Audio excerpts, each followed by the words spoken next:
She is there. Hi, I'm here. Hello, Jackie. Let me Hello. introduce you. So, Jackie, who is obviously my next guest, was voted best female relationship expert by her peers. That's all of us in the industry, and is a coach, a speaker, an author, and CEO of Engaged at Any Age, which was created to be I think, like a sanctuary for high value women ready to awaken to their feminine power and to create the love and the relationship of their dreams. Her wit and no nonsense attitude have led to thousands of clients meeting their ideal man. She met, in fact, her husband on Match and married at 50. Welcome the wonderful, alluring, and gorgeous Jackie. Wow. Thank you, Kristina. What an introduction, and such an honor to be here. I've been following the interviews today, and it's just been a wonderful, wonderful conversations that I'm really enjoying. And I think that a lot of value is being shared right now. So Oh, thank that's you for including beautiful. me. Oh, I'm so happy that you're here. You've got so much valuable content, insights, information as well. And we're going to start right in there. I would like to start with your story, Jackie. I want to ask if you can let us in a little bit about your story of what you went through on will it happen? When will it happen? What do I need to do to make it happen? We've had a chat actually already, which this could work out really well for. It's M in the chat. It's about actually making it happen, meeting your soulmate. Just how was your story? How did you do it? I love talking about this because it just, it's the story that you probably heard in different ways from everyone about going through a difficult trials and tribulations, and finally, having your heart's desire answered. Yes. So like a lot of women, I went through a painful divorce. I had become the woman that I never thought I would become during my first marriage, because I had chosen, I didn't choose wisely, or I thought I did, but turned out to be a negative experience. And so I had gone into 8 years of a pilgrimage into kind of finding me and getting my life back on track. And it was during that time that I noticed, I was desperately wanting to be married again, wanting to be in a relationship, wanting to do it right the next time.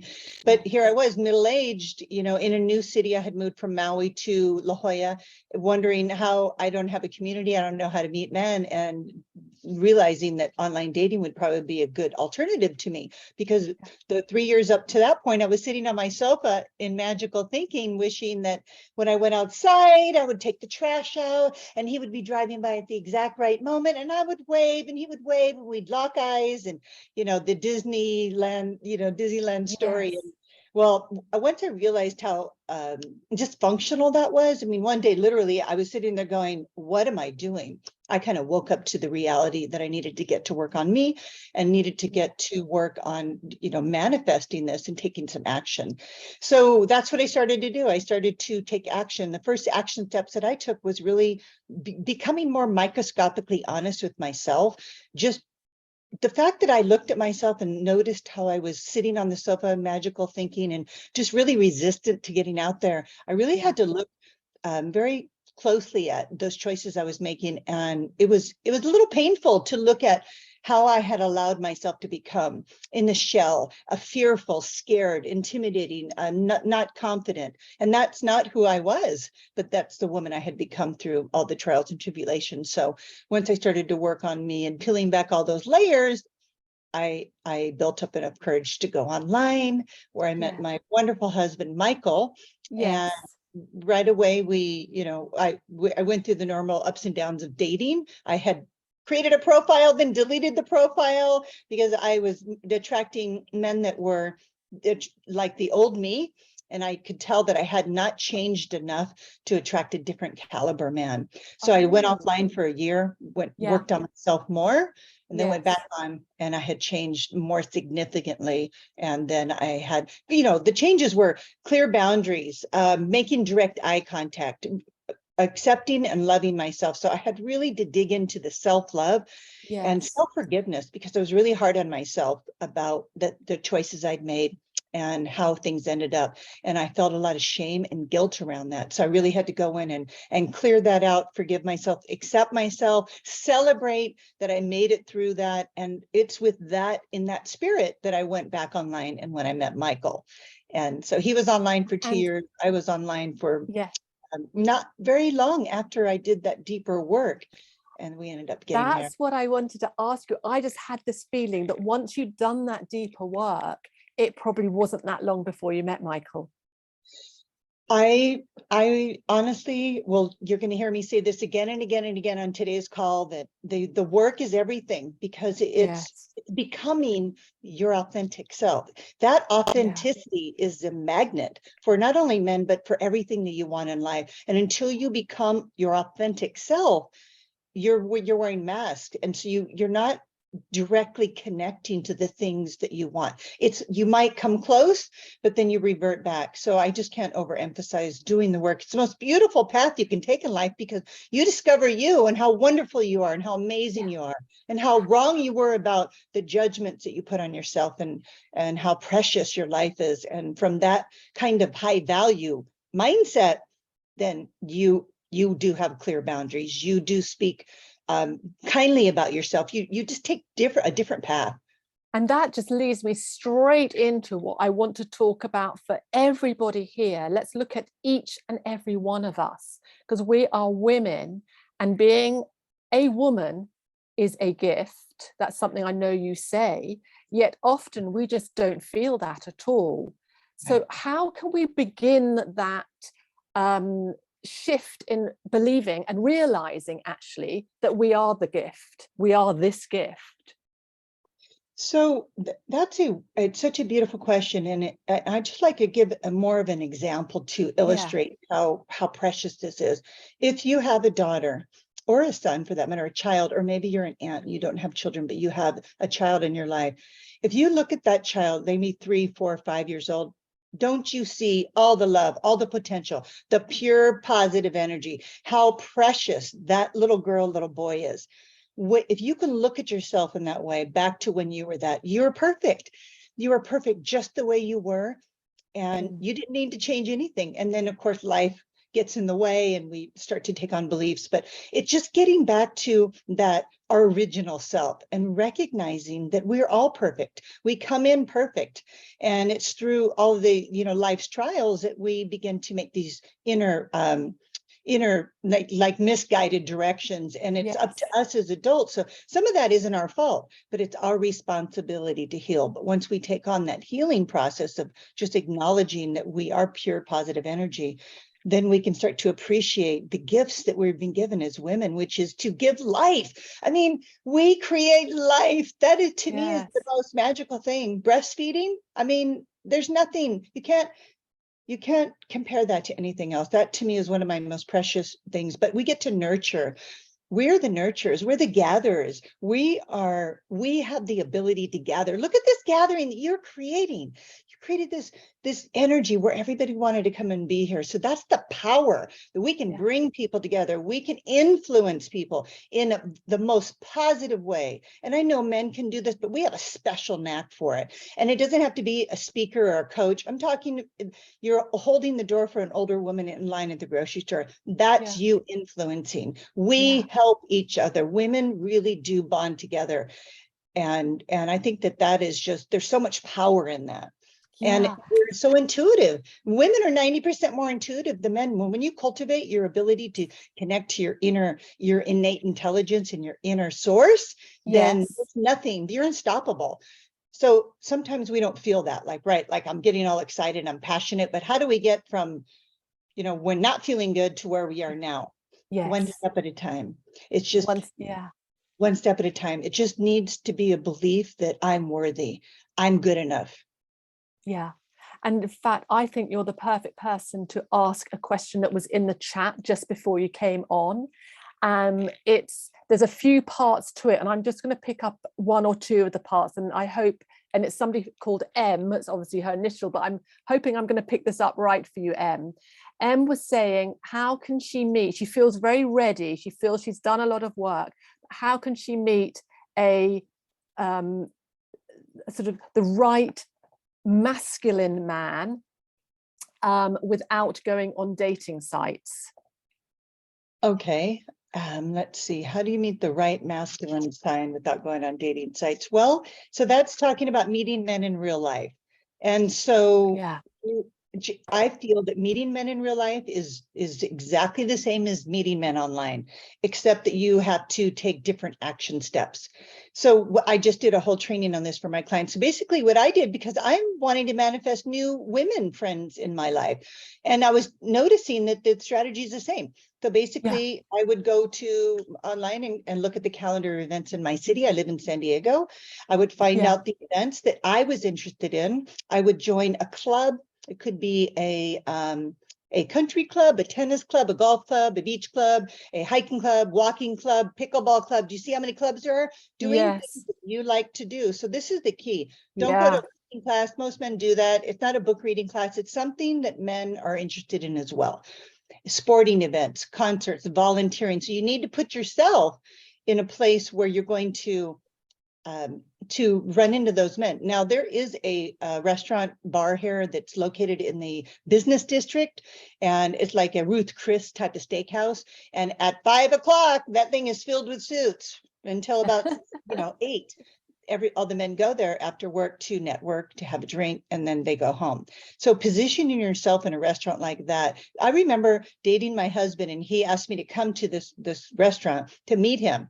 So I wasn't thinking anything of it. I got in the car, drove in there, and I walked in, and I was like, oh my gosh, it was wall-to-wall men. I'm like, why didn't I think of this? I mean, I was online doing that. So, and not maybe your city doesn't, or your town doesn't have something like that. But believe me, where there's a will, there's a way. If you have a burning desire to meet a man in real life, then you have to be very consistent. Consistency is the key.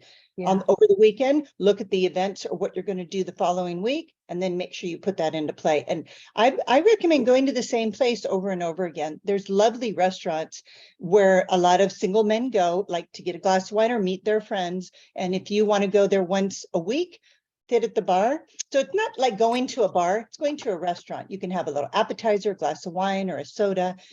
This is the way you can kind of break into a community, get to know the bartender, the owner or the host or whatever. So when you come in, you're like, hi, John, and then they know you. So you've established some credibility, just a little credibility. So if a man at the bar asks about you, they go, oh yeah, she comes in frequently. So these are little things that you need to do. But again, if you don't do them consistently, you're not going to see any results. I hope that helps. I will check and see, but I'm sure that really does help. One thing that you said, and I think this is really coming in a lot now, is being ready. Being ready is a question I've been asking quite a lot today, and clients ask that as well. I love that you're so what I would call in tune with what being ready means. Can you explain it from your perspective? So being ready to me means that you have a burning desire. Until you have a burning desire, that means you'll do whatever it takes. The energy isn't at the level that you're going to ignite the law of attraction. So it's really all about intention. Intention is a seed that you plant, like your desire to have a man, and then it'll grow. But you can't focus on planting the seed. You don't go back and dig up your seed and go, are you growing? You have to focus all of your attention on your action steps in the day-to-day, in the moment. So you set your intention, I want a husband, and then you focus all your attention on the action steps. You can't keep turning and looking at the intention because you already said what you wanted. So a lot of women get caught up in that. I want it. I'm like, the universe knows. God knows that you want it. You've asked 1,000 times. Now focus on the action steps, which is getting your dating wardrobe together, being available for last minute functions, putting yourself out there, smiling at men, You know, and one of my gifts I'll tell you about later, but one of the things that my husband said that how you can get a man to fall into your lap is through your smile. You can walk into an elevator and smile at a man and strike up an elevator kind of pitch conversation. How's your day going? That's all you have to say. You need to get more comfortable saying, how's your day going, to men at the hardware stores, at Apple, at the mall, at restaurants, at the grocery store. You need to be making eye contact. That eye contact and that smile says, I'm approachable. Would you like to talk to me? And we're missing out on so many connections throughout our days because you know what we're doing? We're doing this. We've got our phone and we're not even around. Everybody in the elevator, everybody. But if you're the exception. So being ready is just all about, again, you have to be really microscopically honest with yourself, because a lot of women say I'm ready, but then they're putting the brakes on. I don't want to go out, I'm tired, or there's the excuses. And I'm not saying that they're not real. They are valid. We are tired. We work. And there's so many things that we can put in the way of this. But if this truly is a burning desire. And also another part is just being receptive. Receptivity is all about clarity. If you think about intuition, when you're in tune with yourself, when you're listening to your intuition, you're receptive because you can hear it. That gives you the ultimate clarity. So just being in the elevator smiling, then being receptive to see what comes back to you. Yeah. And in fact, that comes into also feeling empowered as ourselves, which is something I also, like you, believe very strongly in. What do you feel empowering ourselves is? How does it help us when we are desiring the relationships? That's sort of the next stage of all of this. Yeah, I really love empowerment. I love the word so much, because it implies that you're responsible. You're responsible. You're responding to yourself. Something happens, you take ultimate responsibility. When you can take ultimate responsibility, then you are in control. You are a powerful manifester. But when we're in blame and unconscious like this and this, then we give our power away. So empowerment is all about action. Intellectual knowledge that you're getting on this event is powerful, but if you don't apply the knowledge, you can't be empowered by it. It's just more knowledge, and more knowledge leads to delusion. So we want to be, okay, what did all these speakers tell you to do? Write down the ones that you resonate with the most, and then start putting them into play. Don't keep watching and getting more books and more. It's not necessary, because it's through the action that you have the experiences that make you your authentic self, and that's empowerment. And it's through the ups and downs, through the ghostings and the nobody's getting back to you. It's through that you start to carve out your inner strength and your grit to maintain that empowerment, not giving your power away by saying there's no good men. That's giving your power away. Of course there's good men. Of course there is. Just like you're a good woman. To say there's no good men would imply there's no good women. There's wonderful men and women all over the world.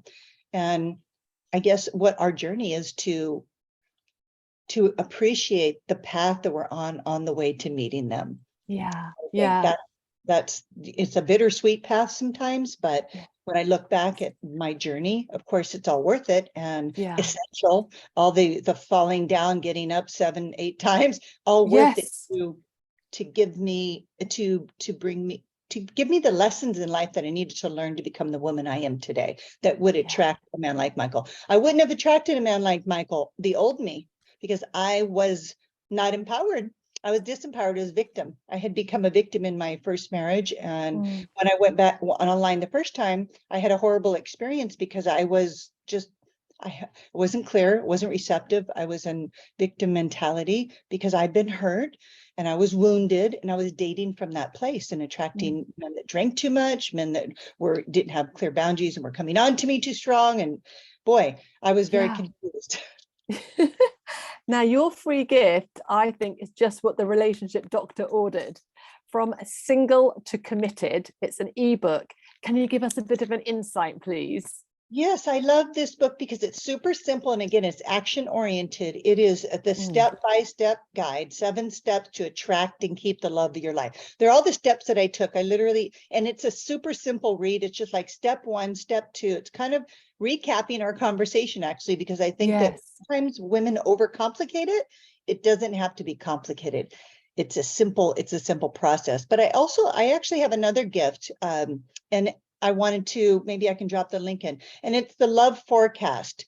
The love forecast is just a fun little quiz that I created, which will kind of help you understand what you might be doing wrong, and then give you a result on how to correct that to get you. I think it's my mistake, actually. I think, yes, that's we've okay. got your, Yes, yes, okay. so this is like the, kind of what this is it the looks like. gift that we're going to Do you have. see that? Yes. Sometimes you can't see those. The love forecast, just Yes. fun little quiz. But basically, even though it's just a little quiz, it's going to lead you to a result. I'm going to pair you with one of your pick three of my favorite kind of starlet soul sisters, like Goldie Hawn and Oprah. Anyways, I kind of match your energy with that when you take the quiz. And more importantly, I will also send you that audio where my husband was talking about how to make men fall into your lap. He said, this is exactly how you do it. So I thought that would be a great share. Hear it from a man, from my husband, on how he perceives dating and women are showing up.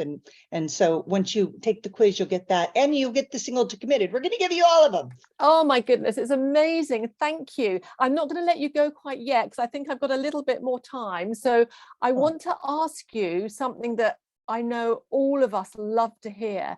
You speak about learning the language of quality men, which sounds fascinating. Can you explain, what is that?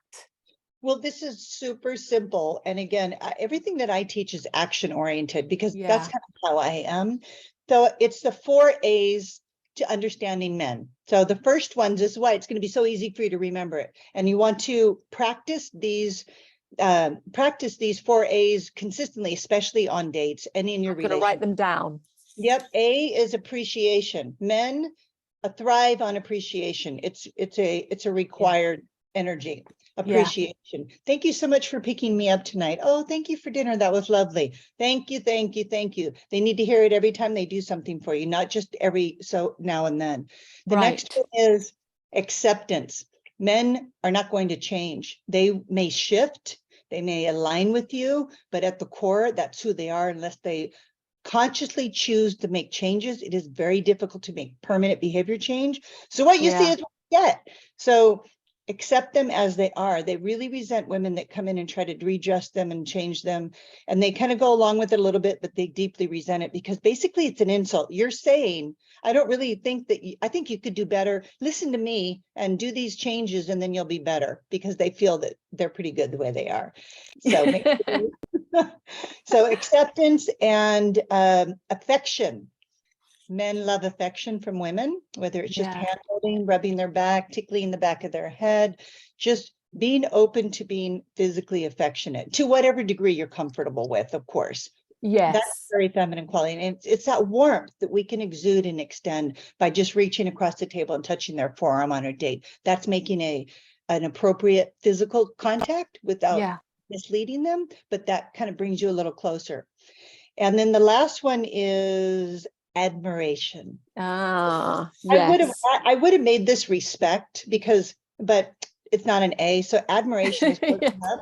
But respect is the number one thing that men want from a woman. That's what my husband wants. He demands it. He wants respect. All women talk about alphas. They want an alpha. Well, guess what? Alphas are a handful. You had better be in your feminine energy to be in an alpha, because it can feel overwhelming. And respect is something that alphas thrive on. If they don't feel respected by you, like no eye rolling in relationships, no, pouting, any of this kind of stuff is disrespectful to a man. So we want to really look at how we're showing up in terms of our respect with men, because if you're respecting them, appreciating them, admiring them, being affectionate, accepting them, they're going to think, this woman is somebody I could spend my life with. Now that's interesting, isn't it? Because we don't recognize what is it that a man really wants. And once that, you've just said it there, if he's respected by you, obviously he's got to be a decent man, but if he's respected by you, he's going to feel that you really care for him, love him, and that's what he wants. And I get him. And you get him, you understand him. Yes. And I know that Adrienne, who has also put a link in, so we've got a couple of links of gifts in the chat, which is amazing. Just before you go, Jaki, what would you say your pivotal moment was in realizing I've got to do something to change myself or become that woman who's going to meet her soulmate? It's a little emotional to share. Every time I share it, I start to get, so I was sitting on the You don't sofa. need to share it. No, I want to. Oh, This is the okay. part of being authentic. I want you Yeah. to see me. I want to be seen because it'll help you. I was sitting on the sofa one night during my magical thinking era, and I realized that my daughter was downstairs, my teenage daughter, who was 14 years old at the time. And I was sitting there thinking, and I had this epiphany that I needed to start taking action. And then I realized we're the men, and I was like, you're the one who's emotionally unavailable. You're not even available to your daughter right now. And that Right. realization, the pain of that realization woke me up. Yes. And I was like, that's it. Ripped off the bandage, started to look at my stuff because that was a motivator. And yeah. the key is sometimes pain is the motivator to change. I mean, we'd all like to change through pleasure, but we mostly change through pain. That painful reality woke me up to what I needed to do. So sometimes we can embrace that pain and allow it to give us the lesson that it's meant to give us. And I did become more emotionally available to my daughter, to everybody in my life, but more importantly to me. I stopped lying to myself about, there's somebody's going to drive up outside. Yes. And, it's really lovely that you do say that sometimes it can be the pain that is the instigator to make us do something. Because often when we're in pain, we want to do nothing, but actually that just enables the pain to stay and grow and become more. But if we can see it as this is a little kickstart, maybe you can ascend through the pain, just like a bankruptcy or a divorce or a death or a realization. That can that opens your mind. And if you can just with courage step into the realization that awareness that you have, everything can change for you. A lot of people revert back, but then they'll have to go through the same lesson again until they get it. Isn't that wonderful, the way life teaches us through trial and error? But I don't want you to learn through trial and error. Just start applying all these wonderful tips and tools that all these speakers have given you. Just application, application, application. Yeah. And it's so interesting you should say that the trials and tribulations, we may have them, but actually we have to learn through them. And if we can see, like you say, life is giving it to us, sometimes we think, why me? Why do I have this? Because we haven't changed. We haven't shifted in the way. And then once we can realize that and find someone to help us do that shift, that's when things start to turn. And it does come from ourselves. So you talk a lot about empowerment, and I love that as well, because we have the power to change. We have the power to see things differently. We have the power to create whatever we want, but we have to understand it is coming from us. That's right. And you've made some beautiful, beautiful statements and insights, and the knowledge that you give is fantastic. I'm just going to see if there's any questions before I let you go. Just 1 second. Let's see if there is. Yes, somebody actually said that we mostly change through pain, and they love that because that really does resonate with them. Oh, yep, somebody else has said, love the tips. We needed those, Jackie. Thank you.